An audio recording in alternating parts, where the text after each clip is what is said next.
Keir Starmer went into Downing Street promising to clean up politics, saying that this wasn't going to be the way that he ran his government. And now immediately, within first 2 months, we have a story where it's actually turned out that he's giving, if you give, the messages, if you give a huge amount of money to the Labour Party, then you can suddenly have access to the very top of government as and when you like, because you're going to be given a pass. So the focus is going to be on, firstly, the doom and the gloom, the rubble and the ruin left by the Conservatives, according to Keir Starmer when he gives this speech in the Rose Garden of Number 10. And of course, that's famous for Dominic Cummings' mea culpa after he broke lockdown rules and that first press conference between Nick Clegg and David Cameron at the very start of the coalition. So there's perhaps some, I assume there's no rain tomorrow. Yeah, they have checked the weather forecast because they won't want a repeat of Rishi Sunak announcing the general election, because although Pat McFadden, the Cabinet Office Minister, insisted yesterday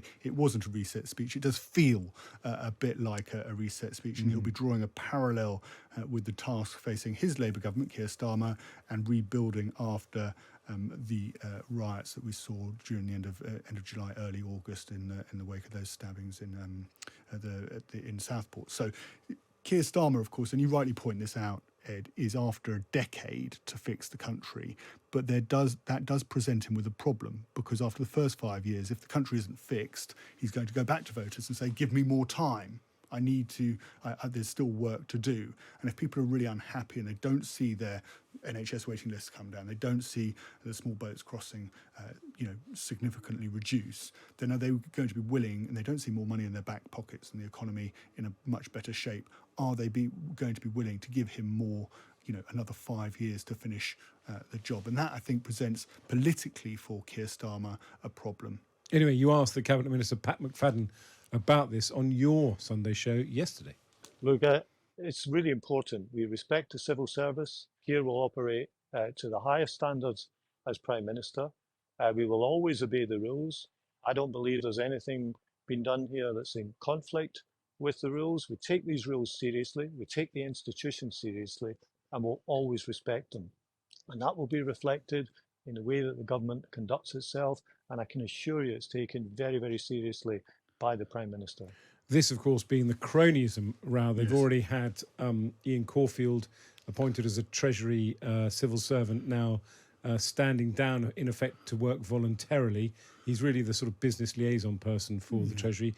Now we've had Lord Wahid Ali, a big donor to the Labour Party, a Labour peer, I should add, being given a pass to Downing Street. Yes, so he gave the Labour Party £500,000. He also gave various donations to Labour candidates during the election, including £10,000 to Liam Conlon, who is the son of Sue Gray, the Chief of Staff to Keir Starmer.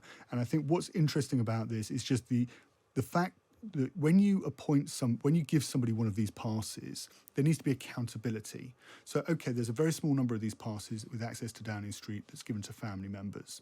And then you have passes given to political advisors, and then civil servants have passes. But what you don't have, or very rarely have, are passes given to individuals so they can just sort of wander in and out, because there's no accountability. What job did Lord Wahid Ali do?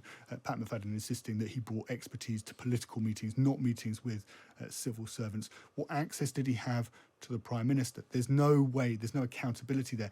And what's also interesting is that, and this is the point that John Glenn, the Shadow Paymaster General, is bringing up in a letter to Simon Case, the Cabinet Secretary, is, Keir Starmer went into Downing Street promising to clean up politics, saying that this wasn't going to be the way that he ran his government. And now immediately, within first 2 months, we have a story where it's actually turned out that he's giving, if you give, the messages, if you give a huge amount of money to the Labour Party, then you can suddenly have access to the very top of government as and when you like, because you're going to be given a pass.